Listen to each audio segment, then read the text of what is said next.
Last year, the U.S. exported more than 950 million tons of plastic waste meant for recycling, and a significant portion of that ended up in Southeast Asia.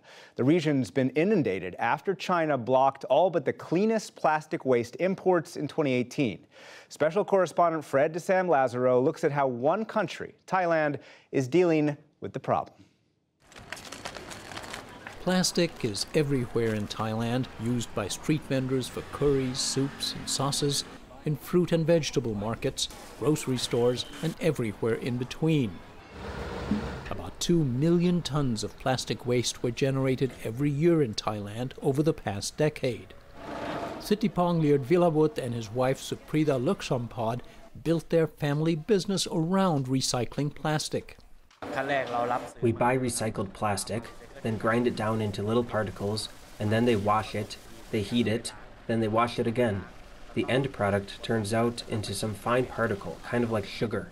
And basically that is used for other factories to make recycled plastic products in Thailand. It's tedious and far from straightforward. There are thousands of different types of plastic with different additives, and they cannot be melted down together. The highest premium is on cleaner stuff. At this East Bangkok plant, a worker spends his day peeling labels off piles of water bottles. And overall, only a small fraction of plastic is repurposed, according to Wijan Simachaya, president of the Thailand Environment Institute. Only 25%, and the rest go to landfill, go to open dumping. 70 to 80% of the land-based plastic waste? Yeah, go to the canal, and then to the river, and then to the ocean. Okay, so that's a significant amount of plastic pollution. Yes. And the volume of plastics has spiked since 2018 after China, a major importer of used plastic, banned the practice, sending the business of plastic waste into Southeast Asian countries like Thailand. Estimates range from 150,000 to more than 550,000 tons, but actual figures could be even higher. And that's when the plastic waste import problems really boomed in Thailand. Environmentalist Punyatan Youngsman says new recycling facilities have sprung up to take on the new glut with little regulation. He works with Earth, a Thai group that documents the impacts of industrial pollution. And we were also seeing a lot more communities that are affected by dirty recycling factories and plastic waste factories. They hire some people to separate the different plastics, and the scraps that had no value would be gathered into a pile and burned in an open area. Wachari Samangin is a community health volunteer in a rural area of Chonburi province, about 65 miles east of Bangkok. She says people she served began to notice health impacts they blamed on a nearby plastic recycling plant. People living near where they burn the plastic waste experience irritation in the nose with an extremely foul smell. Sometimes it's worse at night, so it causes a lot of disturbance and other health issues. Following complaints and protests, the plant was shut down. We have found that in Chonburi province in particular, there are smaller facilities dealing with plastic waste, a lot of which are also imported. We visited Tat Thong, where a large plant owned by a company called Ken United continues to operate. It's guarded by high walls and cameras, closed off to outsiders. Local residents worry not only about the health impacts, but the environment in an area dependent on agriculture. Some 20 to 30 families who live in the area surrounding the Ken United factory have complained to environmental groups and to local authorities about health consequences they've suffered since the factory came online. But when we visited, no one was willing to share their stories on camera in this community. It could be a consequence of a defamation lawsuit that's been filed by the company against one family who spoke out.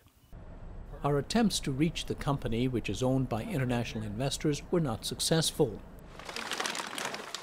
Meantime, the flood of imported plastic waste has depressed prices, severely affecting the lives of informal waste pickers who are key to collecting plastics for recycling.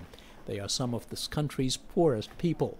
So when the price of plastic waste goes down, there's less incentive for people to collect waste. Informal workers like 66-year-old Thong Sri Keo Kalong, whose only wages are what she receives for the scrap she collects. Before, my daily earnings were about $27. Now they shrunk to $8.40 per day. Many of my colleagues in the business have stopped doing it.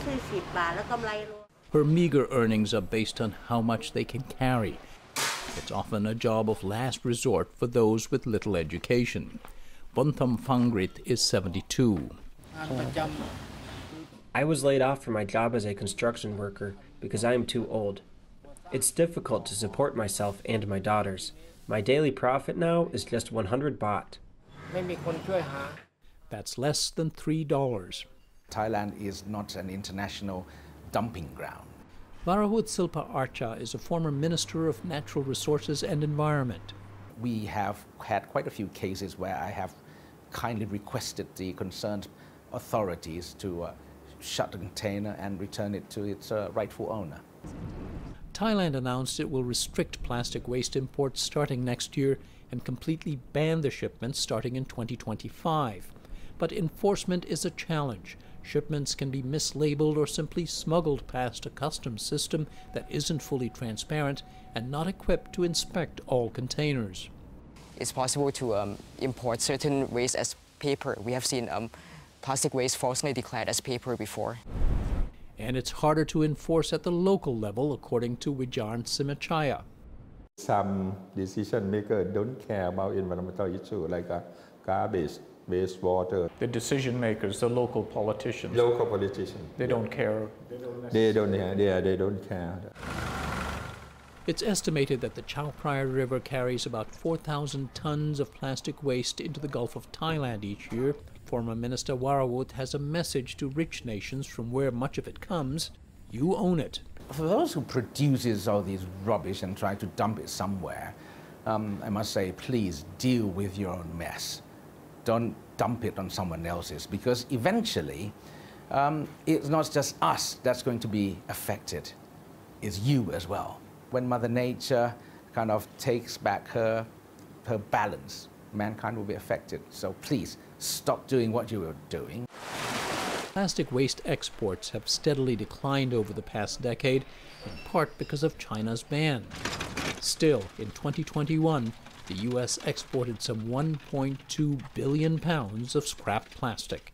For the PBS NewsHour, I'm Fred de Sam Lazaro in Bangkok, Thailand. Fred's reporting is a partnership with the Undertold Stories Project at the University of St. Thomas in Minnesota.